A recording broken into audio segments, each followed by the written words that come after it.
Harry should be stripped of royal titles, aides lash out after latest attack. Meghan Markle and Prince Harry should be stripped of their royal titles as the couple continue to criticize the royal family, palace aides have said. Prince Harry launched another attack on the royal family this week, as he chatted to Hollywood actor Dax Shepard for his podcast, Armchair Expert.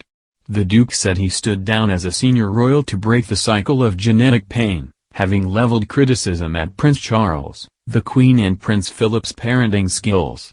But royal aides are having none of it, branding the comments as yet another disgraceful assault on the royal family and have called for both Meghan and Harry to be stripped of their official royal titles.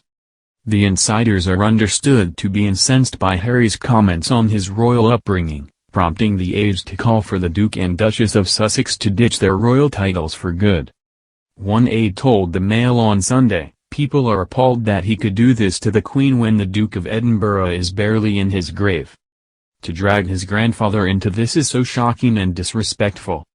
The Duke of Sussex has now spent a significant amount of time emphasizing that he's no different to anyone else and attacking the institution which he says has caused him so much pain. There is a growing feeling that if you dislike the institution that much, you shouldn't have the titles. Another royal insider said, "They should put the titles into abeyance, so they still exist, but are not used, like they agreed to do with their HRHs. They should just become Harry and Meghan. And if they refuse to do that, they have to explain why not." The remarks by the royal insiders suggest the Queen is under pressure to relinquish the royal couple of their titles. But no official plans are understood to be in place.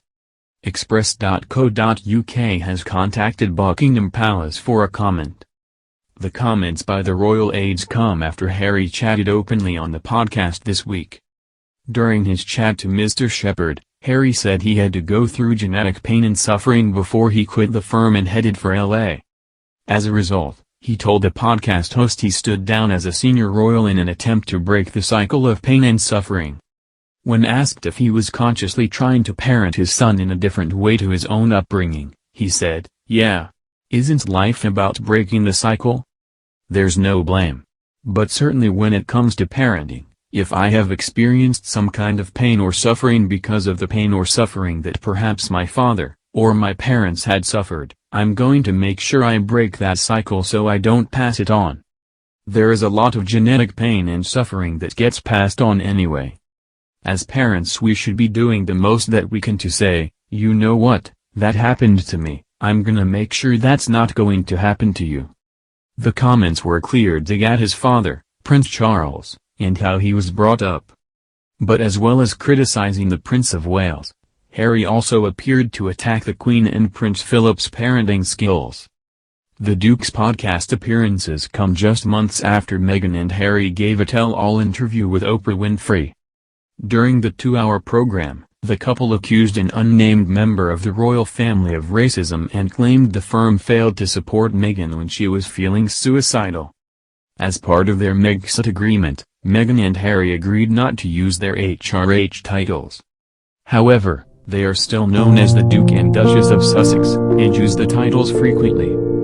Meghan has used the royal title on her debut children's book, The Bench.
that she was feeling suicidal. As part of their Megxit agreement, Meghan and Harry agreed not to use their HRH titles. However, they are still known as the Duke and Duchess of Sussex, and use the titles frequently. Meghan has used the royal title on her debut children's book, The Bench.